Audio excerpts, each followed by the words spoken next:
자, 중국인들이 우리나라 와서 돈을 많이 쓰는지, 네. 소비 패턴이 어떻게 되는지 어디다 쓰는지를 봐야죠, 이제. 알고 싶습니다. 이분 말씀만 들으면 요거 싹 정리될 겁니다. 심층 인터뷰 유진투자증권 이혜니 연구위원님입니다. 어서 오세요. 어서 오십시오. 본명입니까 이게? 아, 네, 맞습니다. 그러면 닉네임으로 활동하셨어요? 그런 분들 많아요.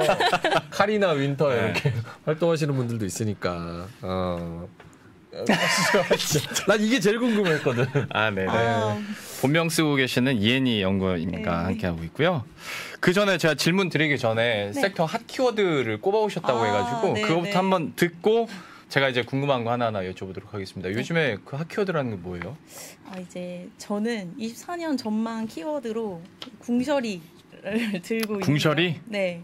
럭셔리가 뒤에 있는 건 알겠는데 네. 앞에 궁은 뭐예요? 궁상.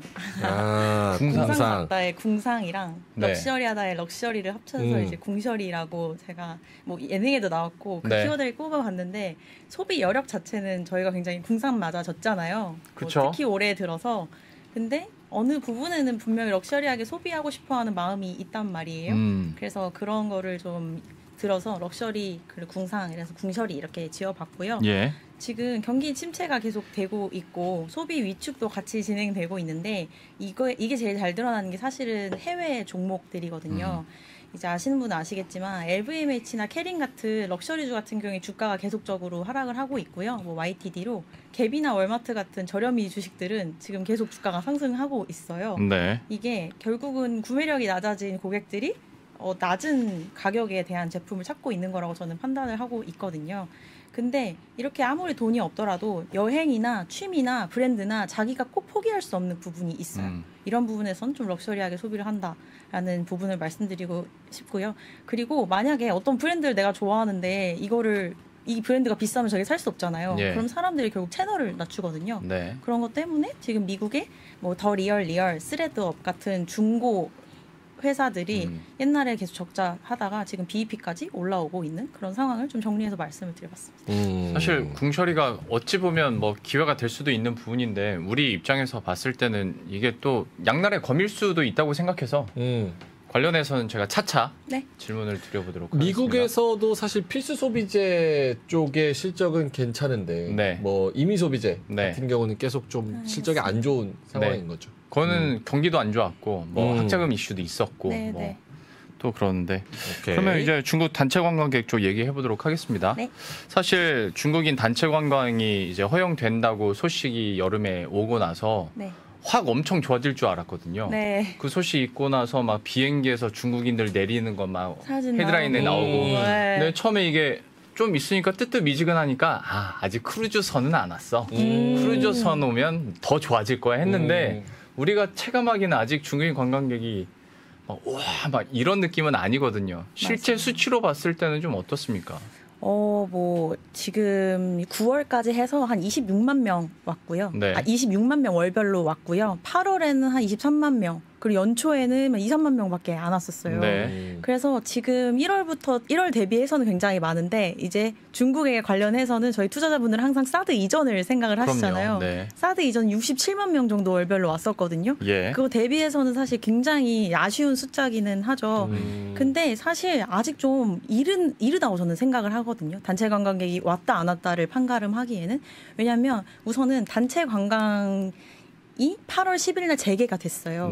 그러고 나서 여행사들이 상품을 만들어야 되잖아요. 상품에 필요한 게 호텔이랑 항공권인데 지금 항공편 증편이 하나도 안 됐죠. 8월 10일 이후로는. 그리고 호텔도 저희가 코로나 때 4성급이 되게 많이 망했어요.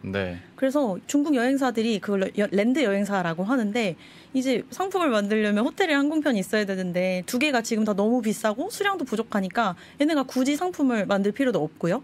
상품을 만들어도 비싸게 샀으니까 마진이 안 남고요. 그러니까 열심히 프로모션을 안 한 거죠. 그리고 이번에는 중추절이랑 국경절 합해 있어서 우리나라 추석이랑 피크 기간이 겹쳤어요. 그러니까 중국인들 입장에서 이 비쌀 때 굳이 올 필요 없는 거죠. 그래서 10월 딱 첫째 주보다는 9월 넷째 주, 셋째 주에 중국인들이 더 많이 왔었다. 이런 얘기를 이제 면세점에서도 해줬고요. 그래서 지금 우선은 여행 상품이 너무 비쌌고 중국인들 오기까지는 상품이 구성돼야 됐어야 되는데 상품이 아직 구성이 안 됐었다. 이 점을 좀 먼저 말씀을 드리고 싶었어요. 상품이 구성이 안 된 건 알겠는데 네. 아까 궁설이라고 했잖아요. 네. 사실 여행 쪽으로는 좀 비싸도 네. 그 보복 여행이라는 네, 그 감정이 충분히 있어서 좀 더 탄력적이어야 되지 않나? 사실 주가에도 그 실망감들이 어느 정도 반영이 됐다고 보거든요. 네, 네. 그럼에도 불구하고 네. 충분히 사드 이전까지는 잘 모르겠는데 아무튼 회복 네. 가능하다고 그러면 연구원님께서는 보시는 19년을 기준선으로 저는 두셔야 될 것 같아요. 19년이 월 평균 50만 명. 네. 지금은 7만 명, 26만 명 정도. 네.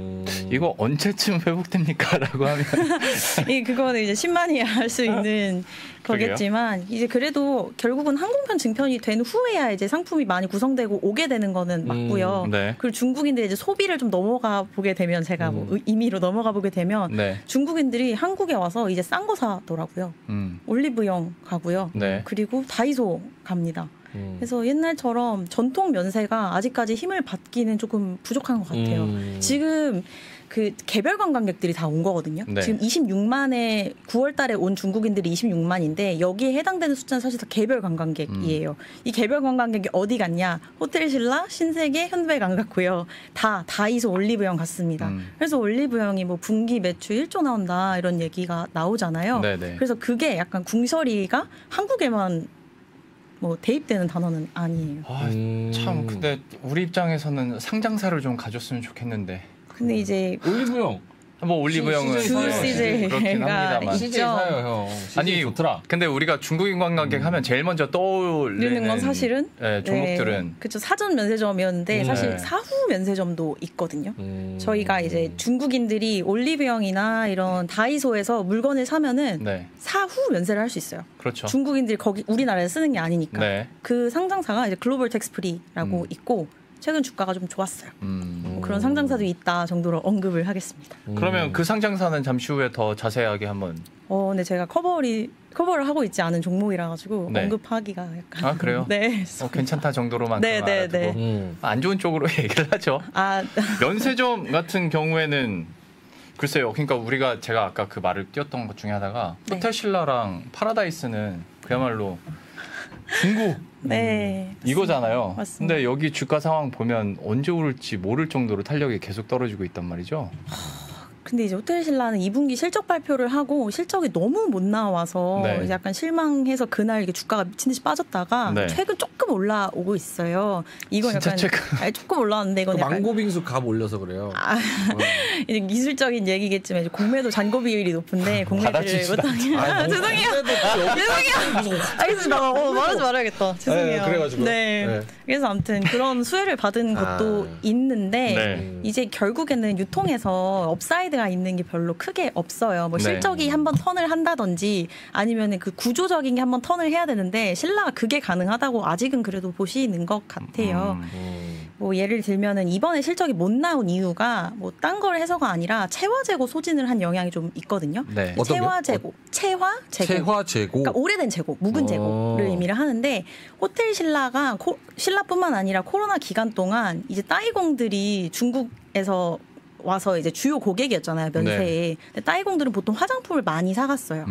그래서 전체 매출의 뭐 90%가 화장품이었는데 이제 따이공들이 면세업계랑 그 리베이트 때문에 이게 싸움을 하면서 안 왔거든요. 그래서 1분기부터 3분기까지 전체 매출 볼륨이 한 40% 50%가 빠졌어요.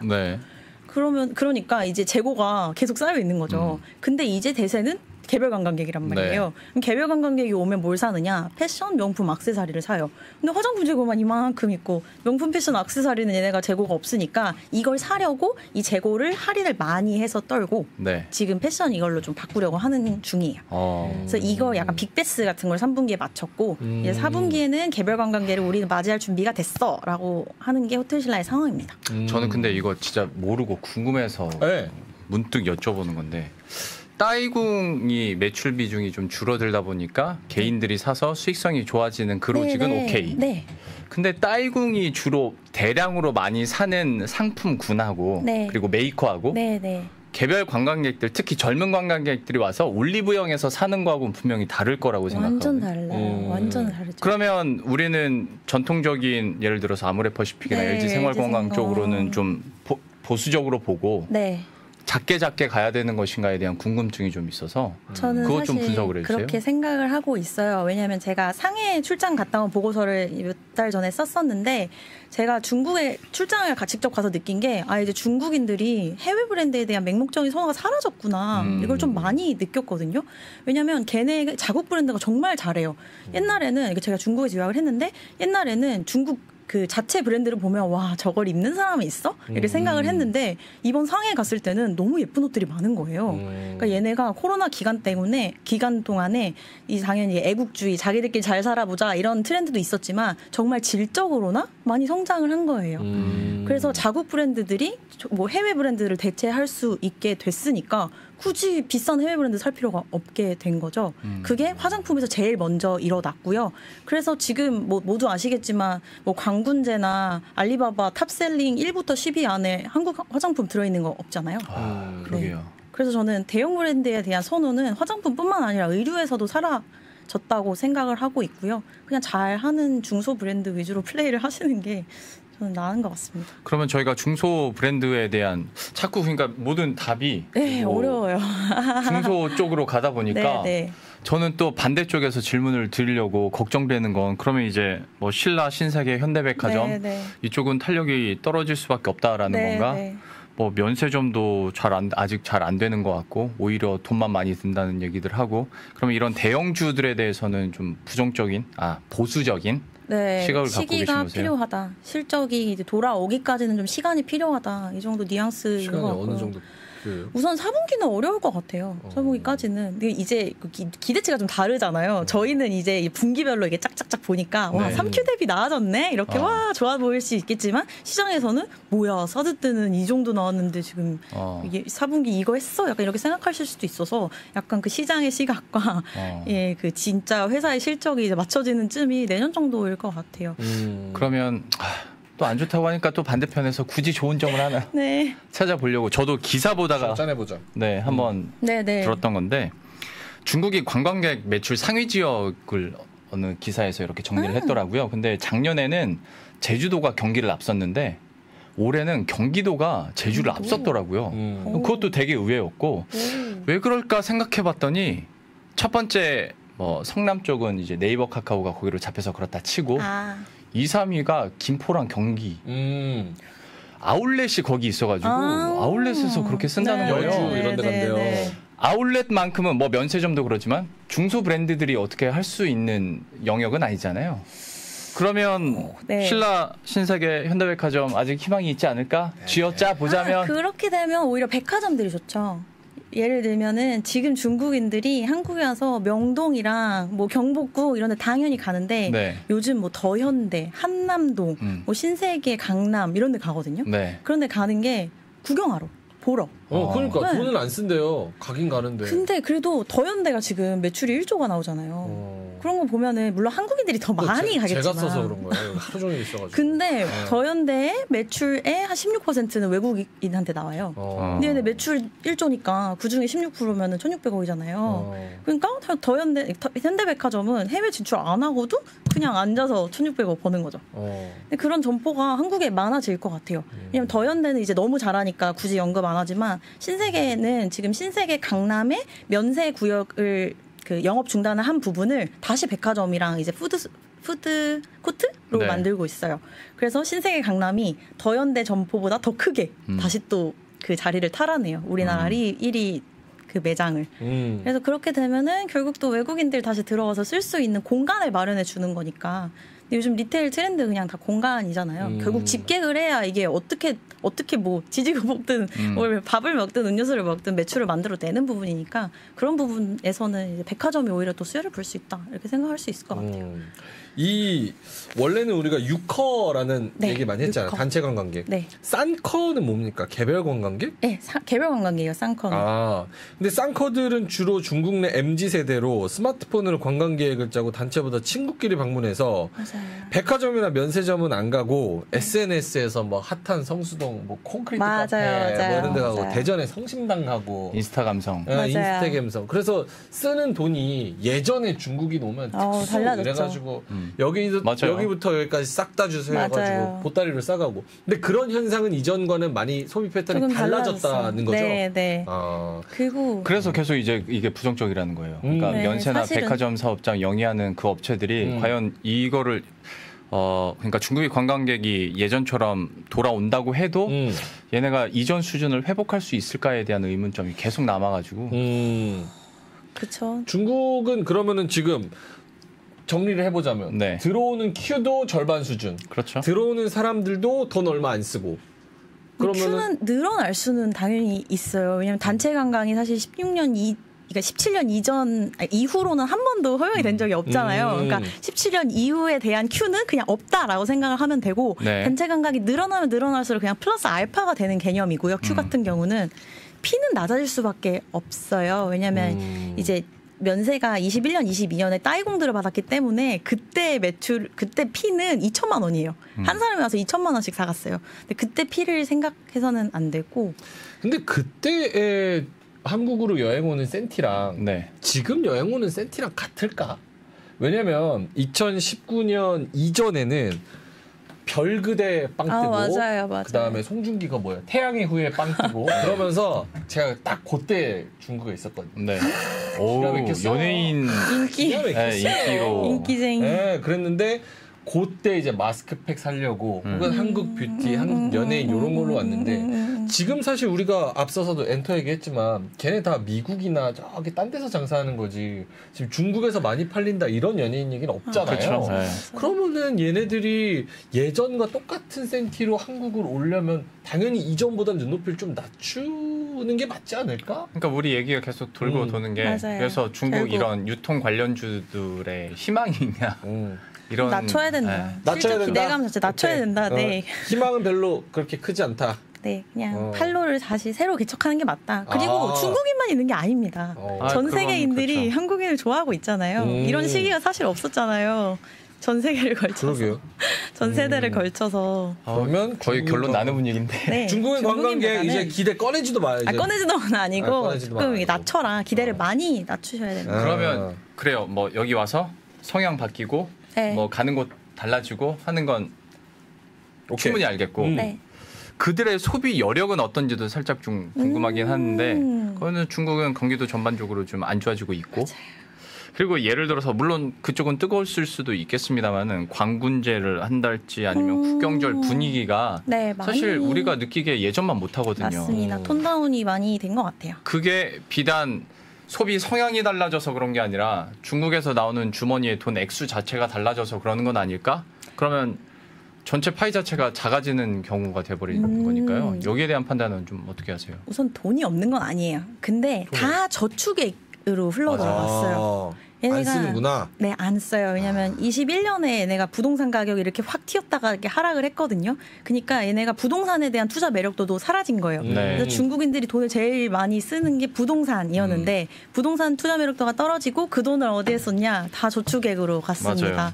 그래서 얘네가 지금 저축액 전체 금융 투자 자금 중에 저축액 비중이 거의 그 2008년보다 더 높거든요. 그러니까 얘네도 경제 위축됐다는 걸 알고 좀 저축을 하고 있는 상황이에요. 그래서 돈이 없는 건 아니지만 안 쓴다 정도로 생각을 해주시면 될 것 같고 그리고 청년 실업률 얘기 많이 나오는데 사실 청년 실업률 같은 경우에는 중국 애들도 이제 그게 보통 16에서 24세 청년 실업률 되게 높게 나오잖아요. 그거 이제 말씀을 드리고 싶었던 부분이 이 16에서 24세라고 하면은 갓 대졸이거나 아니면은 전문 대졸 친구들을 의미를 하는데 중국도 점점 이게 우리나라는 별로 이제 선진국이라 생각 안 하겠지만 자기들은 선진국이라 생각을 하는 것 같아요. 누가요? 그래서 중국이요. 네. G2잖아요. G2잖아요. 그래서 저임금 노동에 대한 수요가 낮고요. 저임금 노동을 로봇이 다 대체하고 있어요. 중국이 한국보다 QR코드나 키오스크에 대한 도입률이 훨씬 높은 걸로 알고 있고요. 그렇죠. 우리보다 빨랐어요. 훨씬 빠르고. 훨씬 빠르고 잘 돼 있어요. 뭐 호텔 같은 것도 다 룸서비스 기계가 해주거든요. 그러니까 당연히 저임금 노동에 대한 그 수요 낮아지고 더 공급도 낮아질 거예요. 그리고 이제 고임금 노동 같은 경우에는 학사로는 안 돼요. 다 석박사를 해야 돼요. 그러니까 석사 인구가 청년 실업률에 포함이 되니까 중국 청년 실업률이 훨씬 높아 보이는 거고 전국 실업률 자체는 아직 5%대고 19년이랑 비슷해요. 중국 전문가시네요. 아니에요. 이번에 이게 같이 중국 담당하는 친구랑 이제 세미나 하느라 써가지고 보고서를. 그리고 지난번에 저희 심층 인터뷰에서도 하나증권의 김경환 연구원님 틀린 이유 중에 가장 큰 게 중국인들이 땅 살 줄 알았더니 다 저축하더라. 네, 맞습니다. 이건 큰 변수였죠, 사실. 네. 예상치 못한. 그게 유통업종에서도 네. 그 효과들이 드러나는 거고. 저희가 뭐 국내 유통업에 대한 질문도 사실 준비가 돼 있어서 네네. 그러면 중국 관련된 소비 유통은 좀 마무리를 짓고 결론을 짓고. 광군제.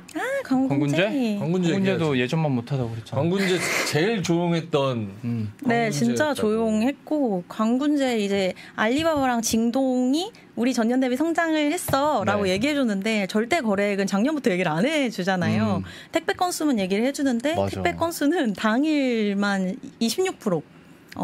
전 1일 동기 대비해가지고 성장을 했고, 그리고 1일부터 11일까지는 한 16% 성장, 23% 성장을 했어요. 근데 사실 택배 건수랑은 절대 거래액이랑 큰 차이가 없을 수 있잖아요. 그리고 또 말씀하신 것처럼 맞아요. 말씀하신 것처럼 이민 소비재보다는 필수 소비재의 구매로 좀 많이 흘러간 것 같아서 네, 좀 부담스럽습니다. 하긴 얘기해 주셔서 떠올려 봤더니 옛날에는 실시간으로 매출 얼마나 나오는지 맞아요. 모니터에다가 막 쇼하고 그랬었는데 그리고 오후쯤에 맞아요. 뭐 얼마 발표하고. 돌파했다고 발표하고. 요새는 그 공개도 안 한다며요. 어떤 기업들은. 네. 2년 동안 비공개로 한다고. 그러니까. 근데 이제 그걸 안 하게 된 거는 중국이 왕홍들이 막 물건 막 이렇게 팔고 먹방하고 이런 거를 하지 말라고. 네네, 약간 BJ 그런 거 하지 말라고 한 때부터 발표를 안 하기 시작한 거고요. 이커머스를 중국이 한번 때렸잖아요. 그 이후로는 안 하게 된 거고 뭐 지금은 실적 안 좋아서 안 하는 것 같고. 진짜 똑똑하시다. 네. 그렇죠. 다 알고 계시네. 못 물어봐도. 감사합니다. 왜 그렇게 쳐다봐요? 같이 진행하는 입장에서 질문을. 오케이, 알겠습니다. 예. 그래서 그러면 요거 한번. 광군제도 조용하고 중국에서 자체로도 소비 안 하고 넘어오는 분들도 돈 안 쓰고 성심당 가서 단팥빵 사 먹고 이러면은 우리는 중국에 대한 소비 기대감은 아예 낮추는 게 맞고 어떤 산업을 보더라도 중국 매출 비중이 높거나 아니면 거기서 뭔가 익스포저가 많은 그런 기업들은 살짝 피하는 게 트렌드적으로 맞다고 보세요? 네, 그런 것 같아요. 점점 그 비중을 낮춰가는 회사가 소비재에 있어서는 더 프리미엄을 받는 회사가 될 것 같아요. 그래서 뭐 대형 화장품도 제가 화장품 커버를 하는 건 아니지만 북미나 일본 쪽 시장으로 진출을 계속 하고 있고 뭐 의류 같은 경우도 동남아 이런 데도 진출을 하고 있거든요. 네. 뭐 F&F도 그렇고 필라도 그렇고. 그래서 중국 리스크를 좀 낮추는 회사들이 소비재에 있어서는 좀 잘 할 수 있을 것 같아요. 그거 뭐죠? MLB 파는데? F&F요. F&F. 네. 걔는 MLB 중국이 많이 산다는 거 아니었어요? 맞습니다. 그쵸. 그러면은 그것도 좀 디스카운트를 많이 받아야 됩니까? 더?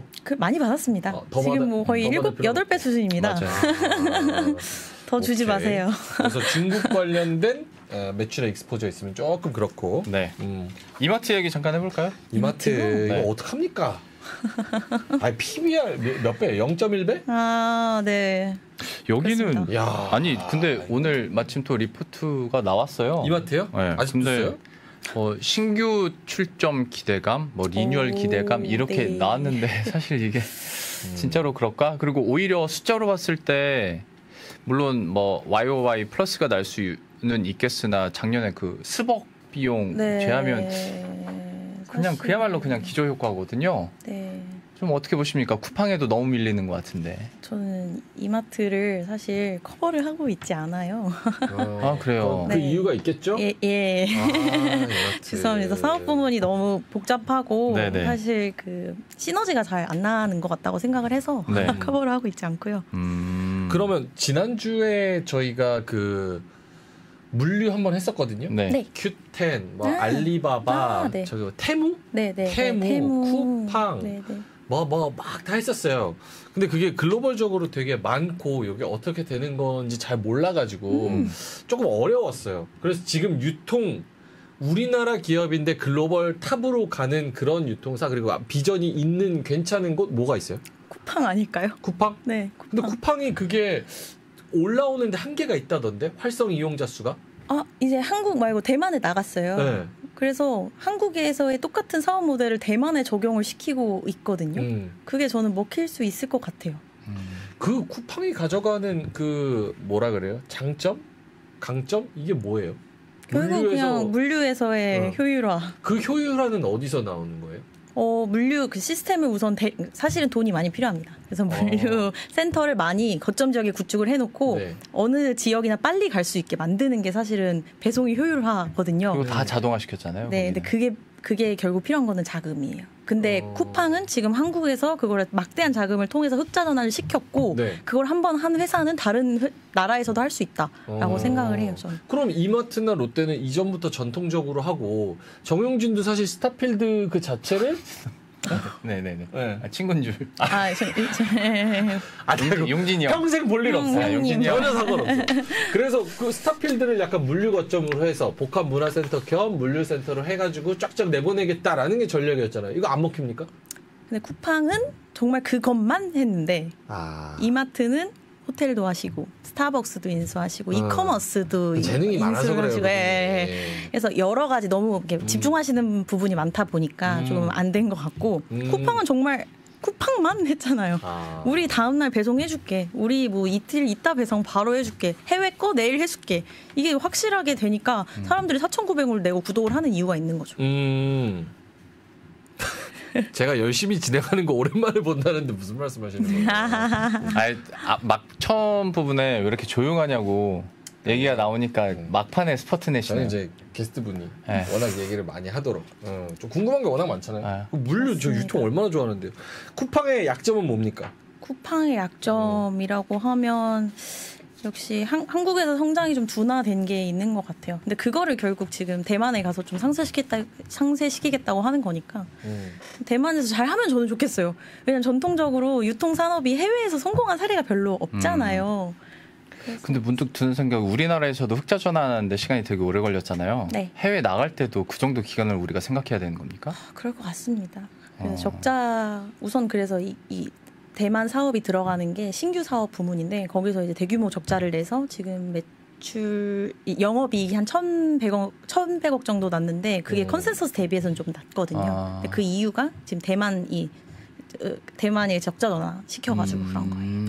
근데 그러면 약간 저는 산업을 잘 모르니까 쿠팡만이 할 수 있는 무언가가 있는 건가? 왜냐하면 사실 물류라는 게 뭐 반도체 뭐 1.4나노처럼 막 특별한 진입 장벽이 있는 것 같진 않아 보이는데 쿠팡만이 뭐 이렇게 살아남는다고 하니까 어떤 그런 특별한 강점이 있는 걸까? 무슨 노하우가 있는 걸까? 반도체에 드릴 만큼의 돈은 드리고 싶지 않아 하고요. 대기업들이 이게 일정 수준의 돈으로 하고 싶어 하는데 그걸 제일 잘한 게 쿠팡인 것 같고요. 그리고 다른 그 전통적인 유통 매체들은 각자 자기가 맡고 있는 대형 마트들이 있잖아요. 그걸 활용을 안 할 수는 없어요. 근데 이걸 활용하려면 쿠팡 같은 시스템을 할 수가 없습니다. 돈이 많이 드나? 돈도 많이 들고 이미 도심 내에 그 마트들이 있는데 그 마트들이 자동화 시킬 거예요. 거기다가 뭐 물량들을 미리 다 사놔서 때려 맞출 거예요. 그게 안 되는. 본질적으로 시작부터 다르고. 오프라인 점포가 없는 게 결국 고정비가 확실히 줄어드는 영향이 있는 거죠. 그리고 약간 외곽 지역에다가 대형화 시켜버리고 빅데이터 돌려서 여기다가 물량 이렇게 맞춰주면 재고도 당연히 쌓일 리가 없을 테고. 그리고 뭐 아시겠지만 새벽 배송 한 번 맞들리면 이건 벗어날 수 없는데 이건 제일 먼저 했잖아요. 근데 그 새벽 배송 왜 좋은 거예요? 새벽에 깨서 받아요? 아직 그러니까 가정을 안 꾸리셔서 모르겠는데 이 육아를 하고 가정을 꾸리는 사람들은 새벽 배송 없으면 그래요? 못 삽니다. 왜요? 그러니까 뭐 예를 들어서 아이 준비물을 깜빡했어. 요즘에 누가 문구점 갑니까? 그 첫날 저녁에 시켜가지고 하고. 그리고 중요한 건 그 모든 배송비가 4,900원이라는 거. 그렇죠. 네, 한 달 동안 4,900원. 근데 얼마나 배송을 하든지 상관없어요. 횟수 진짜. 상관없이. 거기에다가 쿠팡 플레이는 또 공짜야. 그러니까 뭐 쿠팡 그 OTT 중에서 쿠팡 플레이가 2등이거든요. 그걸로 가는. 갑자기 쿠팡을 쿠팡 러브. 쿠팡 잘 몰라가지고. 오케이. 그렇습니다. 자, 지금 우리 PD님이 내용이 너무 좋다고 한 45분까지는 좀 해주셨으면 좋겠다고 하는데 시간 괜찮으시죠? 네네네. 네. 아니 저희가 이제 뭐 유통 중국 관광객 뭐 수혜 기대감 그리고 걱정거리들도 말을 했고 근데 약간 전통적인 이런 대형 유통사들에 대해서는 아무래도 보수적인 소식들 좀 듣다 보니까 네. 근데 이제 연구원님께서 섹터를 연구하면서 여기는 진짜 투자할만 하겠다라는 기업들도 분명히 있을 거잖아요. 유통이 다 죽는 건 아니니까. 있으세요. 솔직히 없으면 없다고 하는 게 더 방송은 살아요. 유통이요? 하지만 참이슬이나 하나 주세요. 이렇게 하는 게 훨씬 살지. 없는데 쥐어짜고 그거는 뭐 한국경제나 매일경제도 많이 하지 뭐. 힘든 것 같아요. 네. 정말로. 봐, 안 산다니까. 정말. 네. 나와가지고 우리가 달라 그러니까 주겠어? 형 유통 살래요? 안 사잖아. 그렇죠. 마음이. 저는 원래 못 사니까 못 사고 많은 분들은 살 수 있으니까. 그러면 이게 지금은 뷰가 좀 보수적인데 네. 무슨 계기로 어떤 전환점이 있으면 그때는 요거 괜찮을 것 같다라는 것들이 있을까요? 우선은 그 단기적으로 봤을 때는 실적 턴어라운드 되는 애들이 소비자에서는 무조건 가거든요. 실적이 무조건이에요, 무조건. 그래서 그런 걸로 봤을 때는 GS 리테일이 네, 저는 좋다고 생각하는데 그 GS 리테일이 지금 프레시몰이라고 온라인 장보기 진출을 했다가 시원하게 잘 못했어요. 그래서 연간 적자가 올해 한 400억 넘게 나거든요. 근데 그걸 이제 철수를 합니다. 그걸 철수를 하고 나면은 내년에는 이제 400억 마이너스가 없는 상태에서 시작할 수 있기 때문에 우선은 베이스 부담이 굉장히 적어지고요. 그리고 편의점은 원래 잘하잖아요. GS 편의점 잘하는 건 그냥 견조하게 유지되고 그리고 또 마트를 통합 소싱을 왜 안 했는지 모르지만 그동안 안 하고 있다가 이번 코로나 기간 동안에 많이 했고 또 인력 구조 조정도 좀 많이 했고 점포 효율화도 많이 해서 슈퍼도 이제 흑자 전환을 한 3년 연속 했어요. 그래서 GS 리테일은 4분기에 빅베스 한번 하고 나면 내년에는 좀 시원하게 시작을 할 수 있을 것 같아요. 전 사업 부문에서 조금 예쁜 그림으로 갈 것 같아요. GS 리테일. 네. 혹시 화장품도 커버하세요? 커버는 안 합니다. 관심만 많고. 관심은 많아요. 왜 이렇게 좋아해?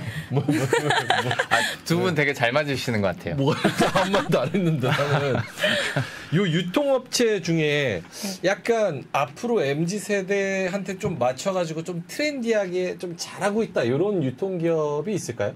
유통이요? 오히려 의류에서 이런 걸 모르시는데. 의류? 네. 의류가 유통보다 나아요? 전반적으로? 뭐 길게 봤을 때는 저는 낫다고 생각해요. 왜? 갑자기? 그냥 시간 놓고 다 갔으니까 연구원님께서 제일 좋다고 보는 주식은 뭐가 있습니까? 그렇게 물어봐야 될 것 같아요. 근데 글로벌 텍스프리 간단하게 말씀드리면 글로벌 텍스프리는 외국인들 들어오면 들어올수록 수혜볼 수 있는 종목이라고 생각해서 관심을 갖고는 있는데 아직 커버리지를 시작하지 않아서 약간 말씀드린 게 약간 어색했거든요. 아까 그 면세 사후 업체? 네, 거기 사후 면세점. 저희가 알고 있는 전통적인 뭐 신라, 신세계, 현대백화점 이런 데는 이제 사전 면세점이고요. 네네. 이미 그냥 세금을 깎은 가격으로 파는 거고 사후 면세는 이제 원래는 한 번 살 때 3만 원 이상이면 할 수 있었는데 이제 15,000원 이상이면 할 수 있어요. 근데 이제 전반적으로 소비 여력이 낮아졌으니까 비싼 거 안 사잖아요. 그냥 올리브영 가서 뭐 조선 선크림 하나 사면 한 2만 원일 거잖아요. 그러면은 사후 면세를 받을 수 있는 거죠. 근데 그 사후 면세가 올리브영, 다이소랑 계약이 돼 있어요. 제가 생각하는 중국인들의 소비 여력이 낮아졌는데 살 수 있는 품목들에 대해서 연결이 되는 종목인 거죠. 그래서 글로벌 텍스프리 재밌다고 생각하고 있습니다. 얘네가 작년까지는 당연히 적자였거든요. 근데 지금 올해 MOM으로 계속 성적이 좋아지고 있어요. 실적이. 그래서 올해는 턴어라운드 할 수 있을 것 같고 내년에는 좀 괄목할 만한 실적 낼 수 있을 것 같습니다. 글로벌 텍스프리는 커버는 하진 않지만 그래도 재밌다. 네. 그다음에 괜찮은 종목으로 GS 리테일. 네. 얘기를 해주셨고. 지금 글로벌 텍스프리 7,400원 갔다가 좀 떨어졌어요. 5,050원으로 떨어졌는데 만약에 이게 혜니 씨의 할머니가 오셔가지고 야, 너 방송하는 거 보고 내가 글로벌 텍스프리 샀다가 지금 아이고 근데 그게 이러면은 어떻게 할머니 그래도 빨리 손절하세요 이렇게 해요? 아니면 할머니 존버하세요 딱 이렇게 얘기하세요? 투본선 네? 투자는 본인 선택. 할머니한테 투자는 본인. 아니 죄송한데 이게 CB가 전환이 돼서 그런 것 같아요. CB 좀 찍은 게 있었는데 그게 10월인가에 전환이 됐거든요. 그래서 계속 좀 물량이 나오면서 주가가 빠지고 있는 것 같습니다. 그러면 조금 존중하면서 버티면은 네, 존중이요. 갈 수 있다. 존버. 알겠습니다. 원래 요 정도 되면 이제 시청자가 한 3,000명 초반인데 오늘 이제 4,300명으로 선방했습니다. 감사합니다. 아니 그리고 이게 여러분 내용 좋은 걸 어떻게 그렇게 귀신같이 알아? 유통 좋습니다. 대단하십니다. 지금까지 안 좋다고 하지 않았어요? 유통 안 좋다고 했다가. 유통에 관심 좀 가져주세요. 유통이 먼저다. 네. 유통 무조건 필수 포트폴리오. 형 내일 사. 근데 진짜 많은 분들이 이제는 너무 잘 아시겠지만 저희는 계속 좋다고 하면 우린 안 좋은 거 계속 물어보고 그치. 안 좋다고 하면 우리는 그래도 좋은 거 있지 않겠냐 계속 물어보는데 실제로 커버하는 사람이 나와서 약간 되게 보수적으로 얘기하니까 그것도 새로운 것 같습니다. 그럴 때가 또 매수 신호일 수도 있어요. 맞습니다. 커버하는 사람도 안 좋게 본다. 야, 이건 찐바닥. 진짜 찐바닥. 진짜 찐바닥이구나. 이렇게 생각할 수도 있죠. 다 주가 차트 보시면은 이해하실 거예요. 알겠습니다. 오늘 내용이 좋았으면 여러분 양심적으로 좋아요 한 번씩 다 눌러주세요. 막 올라가네. 자, 보내드릴까요? 네. 좀 더 해요? 아니 오늘 제일 기억에 남는 단어는 뭐 종목도 아니고 투본선인 것 같습니다. 투본선 투자는 본인의 선택. 할머니 미안해요. 와 이분은 진짜 채팅도 안 하시는 분인데 겐조 형님이 2,000원 슈퍼챗 써주셨습니다. 고맙습니다. 그만해 빨리 가야 되니까. 형 그만해 진짜 그만해. 자 알겠습니다. 자 그러면 우리 유진투자증권 이혜니 연구원님은 여기서 인사드리도록 하겠습니다. 오늘 고맙습니다. 감사합니다. 고맙습니다. 퇴근길 진짜 알차다. 그치? 그래. 형 유통에 대해서 누가 이렇게 자세하게 얘기해줘. 우리 명앵커님이 많이 아쉬운 것 같으니까 조금 더 말벗이라도 저도 바빠요. 네. 자 그러면은 오늘 데일리 인트 심층 인터뷰 이렇게 진행을 해봤고요. 내일도 쉽지 않은 장이 될 것 같습니다. 왜 그렇게 생각하세요? 항상 쉽지 않았어요. 맞죠. 한 10년 넘게. 자 하지만 여러분 여러 가지 시나리오를 잘 세워보시고 할머니 할아버지 투자 잘 모두 하시고 투본선이라잖아요. 투본선. 자 여러분 화이팅 하시고 내일 다시 뵙도록 하겠습니다. 오늘 함께해 주셔서 진심으로 고맙습니다. 고맙습니다. 장 시작 전부터 종료까지 쏟아지는 수많은 뉴스와 정보들. 이 중에서 어떤 것이 투자에 정말 도움이 되는 정보일까요? 3프로의 증시 셔터맨 박근영 마스터가 직접 정보를 선별하고 투자의 힌트를 드립니다. 시간도 아끼고 투자 아이디어도 얻는 시간, 박근영 부장의 마켓 힌트와 함께 하세요. 자세한 사항은 3프로TV 앱과 홈페이지를 확인하세요.